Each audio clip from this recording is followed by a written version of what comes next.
नमस्कार दोस्तों, मैं धर्मेंद्र गहलावत डीकेजी क्लासेज में आपका फिर से स्वागत करता हूं। कुछ टेक्निकल इशू की वजह से ये क्लास लेट हो गई है।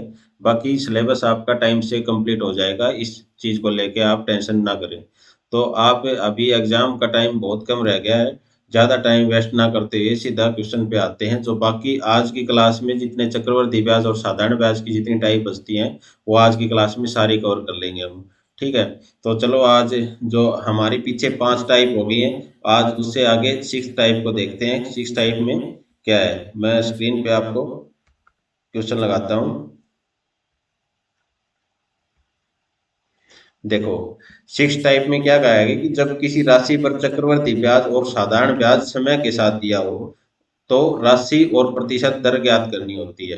तो ऐसे क्वेश्चन में क्या कर देता है कि वो टाइम के साथ ये देगा कि इतने समय के लिए चक्रवर्ती ब्याज ये है, और उससे कुछ 1 साल या 2 साल ज्यादा दे के वो साधारण ब्याज दे देता है। तो वहां से हम रेट निकालते हैं, और रेट के बाद में और राशि फाइंड आउट करते हैं। क्लियर है ये चीज? तो चलो इस क्वेश्चन को कैसे देखते हैं। क्वेश्चन पढ़ो एक बार कि कोई राशि है, किसी निश्चित ब्याज दर से 3 वर्षों में प्राप्त साधारण ब्याज 225 रुपए है, जबकि 3 वर्षों में साधारण ब्याज 225 रुपए है, और उसी राशि पर उसी निश्चित दर से 2 वर्ष का चक्रवृद्धि ब्याज 153 रुपए है। तो हमें वो राशि और दर फाइंड आउट करनी है। तो पहले हम यहाँ से देखेंगे कि जो साधारण ब्याज दिया है वो 3 वर्षों के लिए दिया गया है। तो साधारण ब्याज है वो हर साल के लिए सेम लगता है। तो यहाँ से देखते हैं कि हम 225 रुपए वो 3 साल के लिए दिया गया है।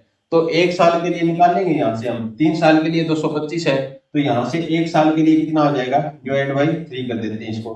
3 7 21, 3 15, तो ये 1 साल के लिए 75 रुपए ब्याज हो जाएगा। यहाँ से उसके बाद में क्वेश्चन में कहा गया है कि चक्रवर्ती ब्याज है वो 2 साल के लिए 153 रुपए हो गया। अच्छा, ये पहले साल के लिए ब्याज साधारण ब्याज 75 रुपए होगा, और मूलधन पे ही साधारण ब्याज दूसरे साल के लिए भी 75 रुपए होगा। जैसे कि यहाँ पे कोई भी मूलधन है, यहाँ से हम ले लेते हैं, यहाँ से पहले साल के लिए, दूसरे साल के लिए और ये तीसरे साल के लिए, तीनों सालों के लिए कितने कितने रुपए होगा, 75 75 रुपए हो जाएगा ये। क्लियर है ये चीज? यहाँ से देखो 2 साल के लिए इसी मूलधन पे 2 साल के लिए 75, इस पे 75 दूसरे साल पे, ये 150 रुपए साधारण ब्याज हो गया। तो जो बाकी का जो चक्रवर्ती ब्याज है 2 साल का, वो इस ब्याज के ऊपर ब्याज लगेगा। ये 3 रुपए जो बच गए, 153 रुपए जो चक्रवर्ती ब्याज 2 साल के लिए दिया गया है, तो 2 साल का चक्रवर्ती ब्याज तो सिर्फ कितना होगा, यहाँ से हमें तीसरे साल का सिर्फ, ये देखो साधारण ब्याज सिर्फ इसलिए देता है कि वो हम साधारण ब्याज 1 साल का निकाल लेंगे, और यहाँ से 1 साल का निकाल के दूसरे साल का भी सेम लगेगा 75 रुपए ही, और इस 75 75 मिल के कितने रुपए हो गए, 150 रुपए। और 153 रुपए अगर चक्रवर्ती ब्याज दिया है, तो जो 3 रुपए बाकी बच गए वो इसके ब्याज के ऊपर ब्याज लगेंगे। तो यहाँ से हम रेट फाइंड आउट कर देंगे। कैसे करेंगे कि जो ये 3 रुपए ब्याज है वो किस पे लगा है, 3 रुपए ब्याज 75 रुपए पे लगा है, और परसेंट निकालने के लिए कितना हो जाएगा, गुणा में 100 कर देंगे। तो ये कितने से कट जाएगा, 3 फिर 25 पे कटेगा, और 25 से ये 4 पे कट जाएगा। इसका मतलब जो परसेंटेज है वो 4% पर एनम होगी। तो इसका मतलब ये है कि 4% यहाँ पे लगता है, 4% यहाँ लगता है, 4% यहाँ लगता है। तो और ये 75 का 4% कितना होगा, 3। ठीक है, तो अब ये देखो जो ब्याज है हमारा, वो कोई भी जो राशि है ये अपने आप में 100% होती है। 100% का 4% ब्याज लग के 75 रुपए हुआ है।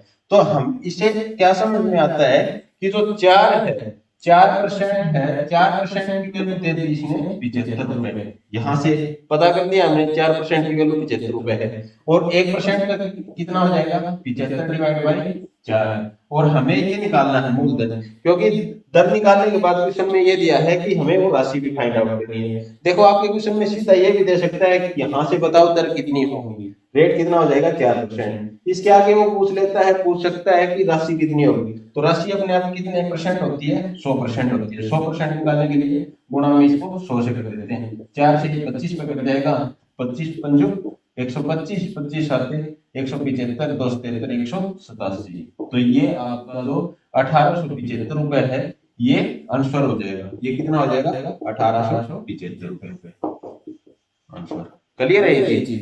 ठीक है ना? तो देखो ऐसे क्या करेंगे इसमें कि जो साधारण ब्याज दे रखा है 3 साल का, वहां से हम 1 साल का साधारण ब्याज निकाल लेंगे, और वो ऐसे अलग बांट देंगे, पहले साल का साधारण ब्याज, दूसरे साल का, ये तीसरे साल का। क्लियर है। और अब ये चक्रवर्ती ब्याज 153 रुपए दे रखा है, तो यहाँ से क्या करेंगे, जो 3 है वो इसके ब्याज के ऊपर ब्याज लगेगा, बाकी का बचा, क्योंकि 75 75 150 तो हो गए, और बाकी 153 में से 150 घटाएंगे तो 3 रुपए बचे हैं। अब ये 3 रुपए इस ब्याज के ऊपर ब्याज लगे हैं, यहाँ से हम रेट निकाल लेंगे, क्योंकि 3 रुपए किस पे ब्याज लगा है, 75 पे। 3 डिवाइड बाई 75 गुणा में परसेंटेज निकालने के लिए 100 कर देंगे, यहाँ से 4% आ जाएगा। तो इसका मतलब ये है कि तो ये साधारण ब्याज है 75 रुपए, ये उस अमाउंट का 4% है। ठीक है, तो 4% की वैल्यू आ गई 75 रुपए, तो हम यहाँ 100% राशि निकालने के लिए 100% निकालना पड़ेगा हमें, तो 100% की वैल्यू कितनी आ जाएगी, 1875 रुपए। तो ऑप्शन बी आपका करेक्ट हो जाएगा। क्लियर है ये चीज, एक बार स्क्रीनशॉट ले सकते हैं इसका।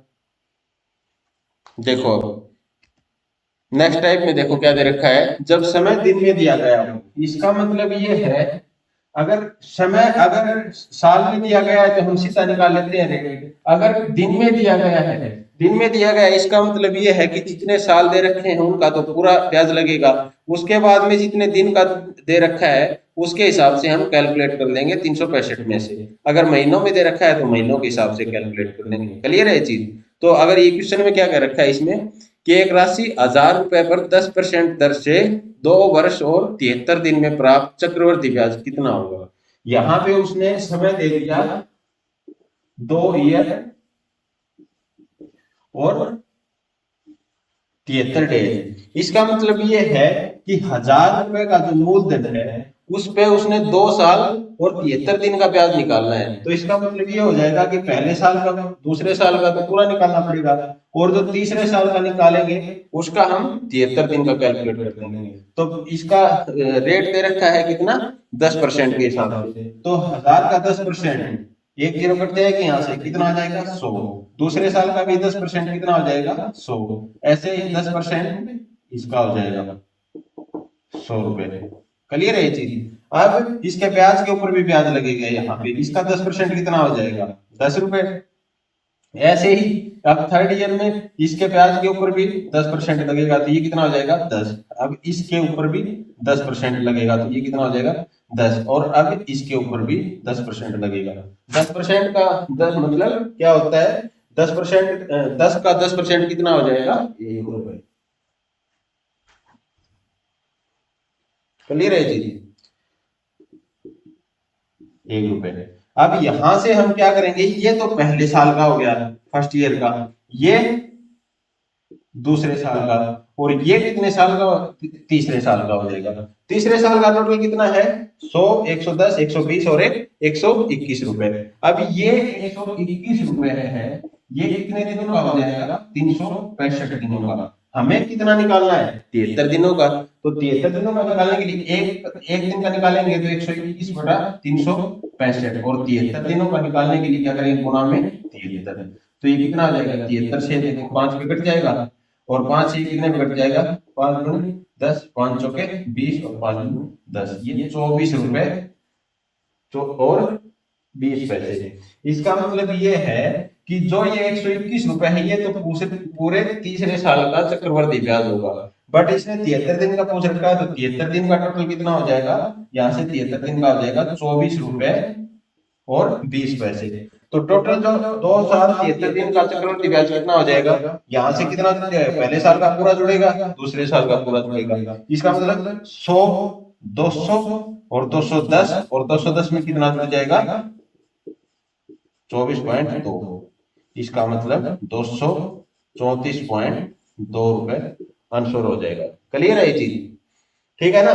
तो ऐसे क्वेश्चन में क्या करते हैं कि जब दिन दे रखा हो या महीने दे रखे हो, महीने दे देगा ऐसे ये पूछ ले, जैसे कि 2 साल और 4 महीनों का ब्याज निकालें, तो 2 साल का तो एक साल, 2 साल का तो पूरा निकाल लेंगे हम। इसके बाद में जो तीसरे साल का निकालेंगे ना, उसमें से 4 महीने का निकालेंगे, जैसे कि 121 12 महीने का हो जाएगा, तो एक महीने का कितना हो जाएगा 121 डिवाइड बाई 12। और अगर 4 महीने का, फिर जितने महीने भी दे रखे हैं तो उतने महीने का, जैसे कि 4 महीने का निकालना है तो मल्टीप्लाई बाई 4 कर देंगे इसका। ठीक है, और दिन में दे रखा है तो ये 365 दिनों का 121 हो जाएगा, एक दिन का डिवाइड बाई 365, और अगर 73 दिन का पूछ रखा है तो गुणा में 73 हो जाएगा। क्लियर है ये चीज। 2 साल का पूरा ले लेंगे और तीसरे साल का दिनों के हिसाब से हम कैलकुलेट कर देंगे। क्लियर है ये चीज। चलो स्क्रीनशॉट ले लेते हैं। चलो नेक्स्ट टाइप देखो। नेक्स्ट टाइप में क्या क्या रखा है, जब ब्याज दर विभिन्न वर्षों के लिए भिन्न हो। एक बार क्वेश्चन को पढ़ो फिर आपको ये टाइप समझाते हैं।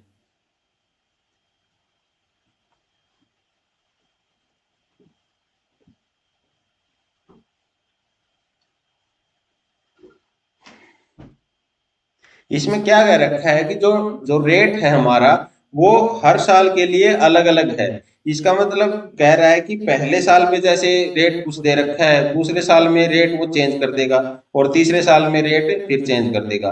तो उसका फिर चक्रवर्ती ब्याज निकालना है, हम तो कैसे निकालेंगे इसमें? अगर फॉर्मूले से करेंगे तो हम इसको बहुत मुश्किल हो जाएगा हमारे लिए। तो हम इजी तरीके से कैसे करेंगे उसको देखो। क्वेश्चन को पढ़ो एक बार, क्या कह रखा है कि एक व्यक्ति 10,000 रुपए की राशि 4% पहले वर्ष के लिए, 5% दूसरे वर्ष के लिए और 6% तीसरे वर्ष के लिए उधार देता है, तो तीसरे वर्ष के अंत में वह कितनी राशि अदा करेगा? देखो कैसे करेंगे इसको। 10,000 रुपए लिए उसने उधार, उसने पहले साल के लिए क्या ब्याज लेगा? 4%, दूसरे साल के लिए 5% और तीसरे साल के लिए 6%। क्लियर है ये चीज? तो 4% के हिसाब से देखो 10,000 का 1% कितना हो जाएगा? 2 जीरो कट जाएंगे 100, और 4% कितना हो जाएगा? 400। ऐसे ही 5% कितना हो जाएगा? ये 10,000 का 500 रुपए, और 6% कितना हो जाएगा? 600 रुपए। क्लियर है ये चीज? अब देखो दूसरे साल के लिए रेट दे रखा है उसने 5%, तो इसका मतलब ये है कि इस ब्याज के ऊपर वो 5% के हिसाब से ब्याज लगेगा। तो इसका 5% कितना हो जाएगा? देखो सीधा देखो क्या करते हैं हम, इसका 10% कितना हो जाएगा? 40, और 40 का आधा होता है कितना? 20। तो 10% का आधा 5% हो गया, तो कितना हो जाएगा हमारा? 20। सीधा कैलकुलेट कर देंगे। ठीक है, मैं आपको कैलकुलेशन इसी करना सिखा रहा हूँ। कैसे करेंगे इसका कि देखो 400 का 5% निकालना है हमें, तो 400 को आप पहले 10% देखेंगे। 10% कितना होता है 400 का? 40। तो 5% निकालना हमें, तो 10% का आधा कर देंगे, तो 40 का आधा कितना कर देंगे? 20। वैसे भी आप कैलकुलेट करोगे तो कितना हो जाएगा? 5% डिवाइड बाई 100, ये 2 जीरो से कट जाएगा, कितना आ जाएगा? 20 ही आ जाएगा। क्लियर है ये चीज? अच्छा चलो देखो, अब तीसरे साल में क्या दे रखा है इसने? रेट दे रखा है 6%। 6% का मतलब ये है कि जो इसके दूसरे साल का जो ब्याज था उसके ऊपर भी 6% लगेगा। इसका मतलब क्या है कि इसका देखो 1% कितना हो जाएगा? 5 हो जाएगा, 2 जीरो कट जाएंगे, और 6% कितना हो जाएगा? 6 30। और इसके बाद जब पहले साल का जो ब्याज था उसके ऊपर भी कितना लगेगा? 6%। 6% ऐसे ही इसका 1% कितना हो जाएगा? 6% कितना हो जाएगा? 24। और इसके बाद में इसके ऊपर भी कितना लगेगा? 6%। क्लियर है जी? अब इसका देखो 1% कितना हो जाएगा? 0.2, और 6 से गुणा करेंगे तो 1.2 हो जाएगा। जैसे 20 का 6% निकालेंगे तो 6/100, यहाँ से कितने पर? 1 जीरो से कट जाएगा, ये 2 कितने से कट जाएगा? 5 से। 5 एकम 5 और 2 बच गए, 5 में 10, 1.2। क्लियर है चीज? मैंने आपको ये सीधा यहाँ से बता दिया है। अब देखो इसने पूछ रखा है कि टोटल वो कितनी राशि अदा करेगा, तो बोल दल तो करेगा ही करेगा। उसके साथ में ब्याज कितना लगा है यहाँ से? 400 और 500, 900 रुपए। 900 और 600, 1500। 1500 तो ये हो गए, और 30 और 20 50, 1550, और 20 1574, और एक 1576, 1576.2। 1576.2 हमारा टोटल ब्याज आ गया इसका, जो टोटल कुल मिला के ये वाला। यहां से ये जो चक्रवर्ती ब्याज है ये 1576.2 रुपए आ गया। अब यहां से इसको क्या इसमें करेंगे? मूलधन में जोड़ देंगे। 1576.2, अगर 1576.2 जोड़ेंगे तो ये कितना आ जाएगा? यहाँ से 11,576.2 रुपए आंसर आ जाएगा। क्लियर है ये चीज? तो ऑप्शन आपका सी करेक्ट हो जाएगा। क्लियर है ना ये चीज? तो यहाँ से क्या करेंगे, हर साल का अलग अलग रेट दे रखा है तो उसके हिसाब से ही हम रेट निकालेंगे। उसके बाद में चक्रवर्ती ब्याज टोटल कैलकुलेट करके उसको मूलधन में जोड़ देंगे, और उसके बाद में जो राशि देनी होगी वो हमारी आ जाएगी। क्लियर है ये चीज? चलो नेक्स्ट देखो। नेक्स्ट करने से पहले क्या है उसमें बताता हूँ कि नेक्स्ट में आपका इफेक्टिव रेट निकालना होता है। जैसे कि दर है जो साधारण ब्याज या चक्रवर्ती ब्याज। चक्रवर्ती ब्याज की दर क्या कहता है कि वो अर्धवार्षिक संयोजित होता है। जो ब्याज है जैसे यहाँ पे तो सिंपल है कि पहले साल और दूसरे साल दूसरे साल में पहले साल के ब्याज के ऊपर ब्याज लगेगा। जैसे कोई भी राशि है उसमें पहले साल पे ब्याज लगा, फिर दूसरे साल पे इसके मूलधन के ब्याज लगेगा, और जो इस ब्याज के ऊपर जो ब्याज लगेगा ये है सिंपल। अब ये पर एनम है 2 साल का दे रखा हो, बट ये कह रहा है कि इसमें अगली टाइम में क्या कह रहा है कि राशि है वो अर्धवार्षिक संयोजित है, तो उससे पहले हम जो इफेक्टिव रेट है उसको निकालना सीखेंगे। जैसे ये दे दिया उसने कि दर है 4%, 4% दर दे दी उसने। अब ये कह दिया कि उसने वो राशि अर्धवार्षिक संयोजित हो रही है, जो ब्याज की कैलकुलेशन है वो हर 6 महीने के बाद में हो रही है। इसका मतलब क्या है कि जो 4% रेट है ना, यहाँ से कोई भी राशि दे रखी है उसका 2% तो पहले 6 महीने में लगेगा, अब 2% दूसरे 6 महीने में लगेगा। तो ये जो 2% जो 2% ब्याज लगेगा ना, यहाँ पे जो 2 ब्याज लगेगा ये पहले से 6 महीने में कैलकुलेट हो जाएगा, और इसके ऊपर भी ये 2% लगेगा। तो 2 का 2% कितना होता है 0.04। जैसे 2 का 2% निकालेंगे हम तो ये कितना हो जाएगा 4/100। अब देखो यहाँ 2 नीचे 0 है, तो दशमलव जो लगती है वो 2 के बाद लगेगी तो 0.4। तो जो टोटल इफेक्टिव रेट है वो कितना हो जाएगा हमारा, टोटल इफेक्टिव रेट है वो 2 और 2 4, और इसमें ये जुड़ जाएगा तो ये कितना आ जाएगा 4.04। क्लियर है चीज। तो आप जो ये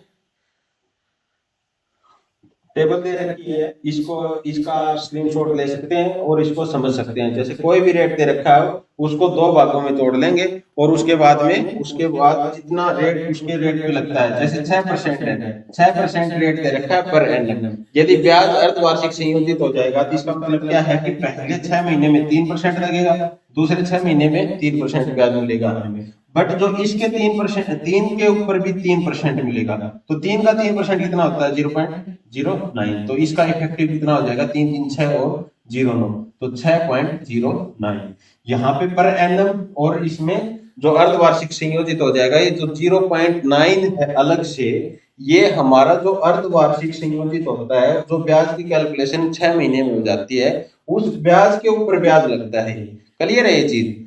तो ये आप इस टेबल से सीख सकते हैं। अगर आपको ये याद रहेंगे, अगर जल्दी याद रहेंगे तो क्वेश्चन आपको सॉल्व करने में थोड़ा सा टाइम और कम लगेगा। क्लियर है चीज। चलो इस टाइप के जो क्वेश्चन बनते हैं मैं उसको वो दिखाता हूँ। आप एक बार क्वेश्चन पढ़ो फिर क्वेश्चन को सॉल्व करते हैं।